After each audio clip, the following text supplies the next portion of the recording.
हाय मित्रांनो, एक अत्यंत वाईट प्रसंग एका जणांना माझ्यासोबत शेअर केला आणि त्यानं सांगितलं की बाबा हे इंस्टाला टाका. त्याच्या मुलीशी लग्न तोडून त्यांनी लव्ह मॅरेज करण्याचं ठरवलं. घरच्यांच्या विरोधात जाऊन लव्ह मॅरेज करून आणलं. आत्याच्या मुलीचं लग्न तोडून घरामध्ये बहीण छोटी वचन आहे ऐकलं. 8 घंटे ड्युटी करत होता, तर ओव्हर टाईम 12 घंटे ड्युटी करून तिचा हाऊस न्यूज शोक सगळा पुरवत होता, कारण की लव्ह मॅरेज केलेलं होतं. संसार अगदी सुरळीत चालला होता. 6 महिने झालं. अचानक अपघात झाला आणि मुलगा वारला जागीच. ती 2 ते 3 महिन्याची प्रेग्नंट होती. पप्पाला बहिणीला खूप दुःख झालं, फॅमिलीला राहिली. आईबाप म्हणले आमचा बाळ मोठा होता तर लहान झाला, त्याला जन्माला येऊ दे.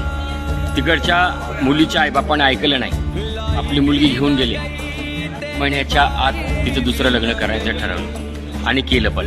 खरंच तिचं प्रेम असतं मित्रांनो, तर ती खरंच एकाच बाळावरती राहिली असती. आत्याची जर मुलगी असती तर लाजकाजत ती पण राहिली असती. करताना हा विचार करून करा. काय नाही गेलं हो, तिला मिळाला, पण पोट जळालं ते आईचं, माया बहिणीची. पप्पाला दुःख झालं, तिला काही नाही झालं दुःख. त्याचं जळतं त्यालाच कळतं.